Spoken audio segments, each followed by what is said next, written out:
Bonjour à tous. Donc, bienvenue pour toutes les personnes qui viennent pour la première fois sur ma page mode d'emploi, reconversion et formation professionnelle.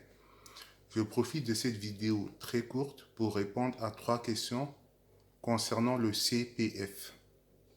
Non seulement pour comprendre c'est quoi le CPF, mais d'autre part pour bien expliquer quelles sont les différentes catégories de CPF. La première question, je la cite. C'est quoi le CPF et c'est quoi le CPF de transition? C'est quoi le CPF et c'est quoi le CPF de transition? La deuxième question. Quelle est la différence entre le CPF dit classique et le CPF de transition? Quelle est la différence entre le CPF classique et le CPF de transition? La dernière question.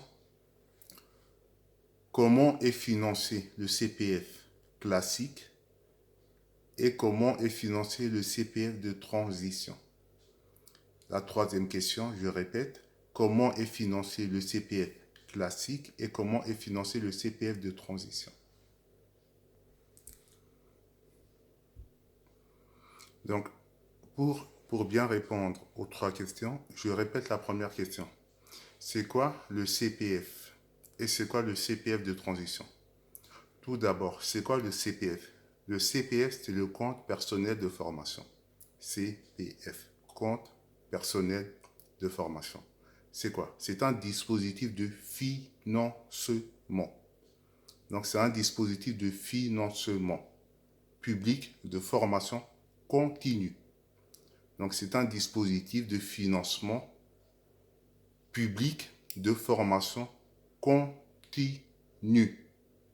Donc, c'est un dispositif qui est entré en vigueur depuis le 1er janvier 2015. Puisqu'avant, il y avait un autre dispositif qui s'appelait le DIF, le droit individuel à la formation. Depuis le 1er janvier 2015, on a un nouveau dispositif de financement de formation publique, donc de formation continue.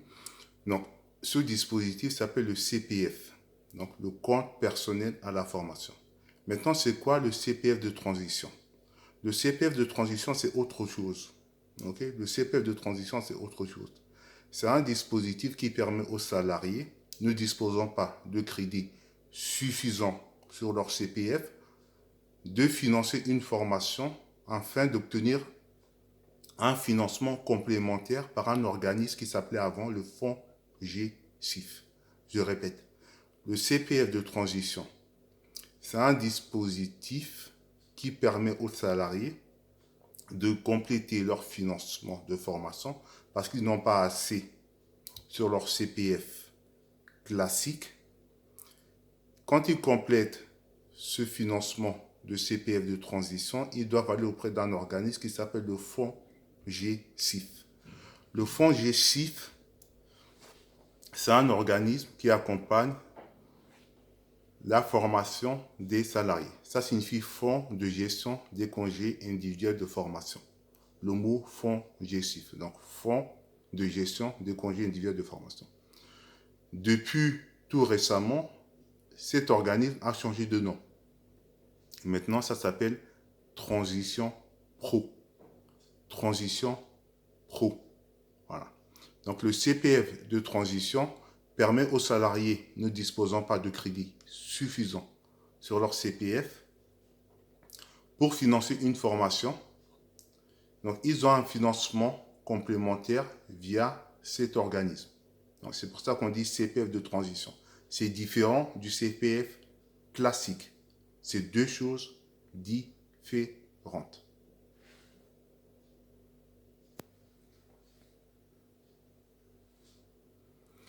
D'où notre deuxième question. La deuxième question, quelle est la différence entre le CPF classique et le CPF de transition professionnelle? Donc, c'est quoi la différence entre le CPF classique et le CPF de transition professionnelle?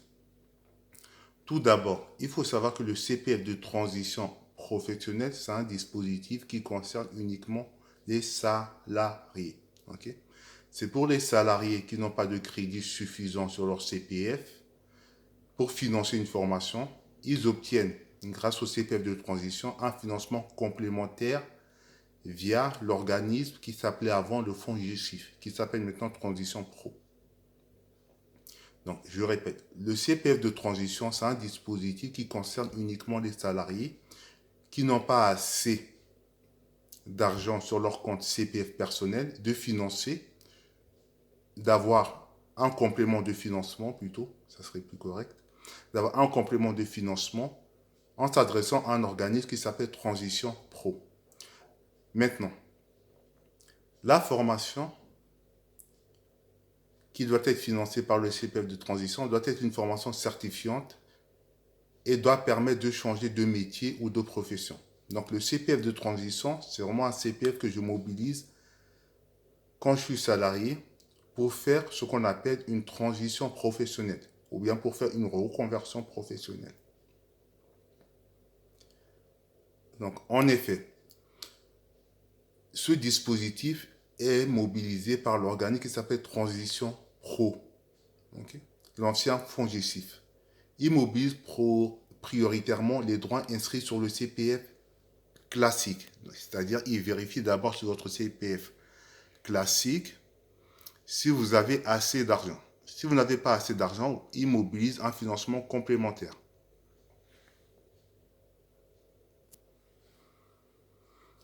Voilà, donc je résume. Le CPF de transition, c'est le CPF qui me permet de compléter un financement dans le cadre d'une reconversion professionnelle. Maintenant, c'est quoi le CPF classique? Le CPF dit classique, c'est le CPF que tout le monde a. Si vous avez travaillé, que ce soit dans le passé, que ce soit en fait des CDD que vous avez eu en tout cas régulièrement, vous avez du CPF. Maintenant, le CPF dit classique, c'est vraiment un dispositif de financement de formation, non seulement pour les salariés, mais également pour les agents publics, fonctionnaires et contractuels et consulaires, les non-salariés et demandeurs d'emploi notamment. C'est-à-dire qu'il peut y avoir des activités que j'ai réalisées dans le passé. Si actuellement je suis sans emploi, j'ai forcément du CPF classique. C'est-à-dire, grâce à toutes mes expériences passées, j'ai quand même une opportunité d'avoir un moyen de financement à titre individuel pour financer ma formation. Alors que le CPF de transition ne s'adresse qu'aux salariés, le CPF classique s'adresse à tout le monde. Okay? C'est vraiment quelque chose de plus large. Ça s'adresse à tout le monde. Ça s'adresse non seulement aux salariés, mais aussi en fait aux agents publics, aux fonctionnaires, aux contractuels, consulaires, les non-salariés, les demandeurs d'emploi. Voilà. C'est vraiment quelque chose. Dans la mesure où j'ai travaillé, peu importe le type de contrat, j'ai du CPF classique. Le CPF de transition ne s'adresse qu'aux salariés. Okay? Donc, le CPF de transition professionnelle ne s'adresse qu'aux salariés. C'est-à-dire, ce sont tous ceux qui sont munis d'un contrat de travail. Ils effectuent une tâche en contrepartie d'une rémunération. C'est ça un salarié. Okay? Un salarié, c'est quelqu'un qui est muni d'un contrat de travail qui effectue une tâche en contrepartie d'une rémunération. Le tout caractérisé par un lien de subordination, okay, qui suppose donc que l'employeur puisse donner des ordres, okay, les contrôler, sanctionner les manquements de son salarié. Donc, le CPF de transition, c'est quelque chose qui s'adresse aux personnes qui sont actuellement salariées.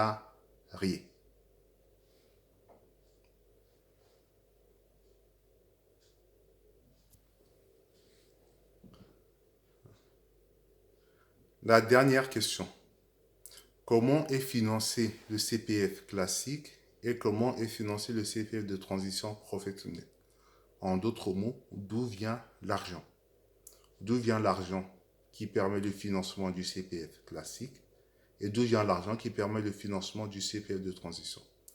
Pour le CPF de transition professionnelle, ce sont les fonds gestifs. Les fonds gestifs qui n'existent plus, qu'on appelle maintenant les transitions professionnelles. C'est-à-dire qu'il faut aller à l'organe transition pro pour mobiliser le CPF de transition, à condition que nous soyons salariés. Donc, il peut y avoir des situations où nous sommes salariés, nous voulons soit bien changer de métier, soit bien en fait nous reconvertir. Donc, si vous voulez changer de métier et vous reconvertir, sachez en fait que la formation peut être à l'initiative du salarié, c'est un droit. Je peux dire à mon employeur que j'ai envie de faire une formation. C'est possible. Donc, je peux, tant que je suis salarié, mobiliser le CPF de transition. Donc, dans le cadre, je peux déposer un congé individuel de formation. Pour déposer ce congé individuel de formation, il y a une procédure. La procédure, on peut vous aider à l'organisme transition professionnelle, ancien fonds gestif, il vous explique la procédure. Mais dans tous les cas de figure, sachez en fait que vous pouvez mobiliser ce CPF de transition tant que vous êtes salarié. C'est un droit. Donc, d'où vient l'argent? L'argent, en fait, disons que depuis 2019, en fait, c'était les fonds gestifs qui finançaient. Là, tout récemment, il y a une grande réforme de la formation. Donc, il y a une grande loi qui change un peu les choses. Maintenant, le CPF de transition, en fait, à partir de janvier 2020, il est financé par les commissions paritaires interprofessionnelles régionales. Commission paritaire interprofessionnelle régionale, qu'on appelle CPIR. C'est eux qui financent les CPF de transition. Pour le CPF classique, ce sont les OPCO qui le financent. Et c'était tout au long de l'année 2019. Le CPF classique, c'était financé par les OPCO. Les OPCO, ce sont des organismes auxquels les employeurs cotisent pour la formation de leurs salariés. Tout récemment, suite à la réforme depuis janvier 2020, le CPF classique est financé par les caisses de dépôt. À partir de janvier 2020, ce sont les caisses de dépôt qui s'occupent du financement des CPF classiques. Merci à vous. Il y a d'autres vidéos qui sont disponibles sur ma page mode d'emploi et je vous invite à y aller. Merci à vous.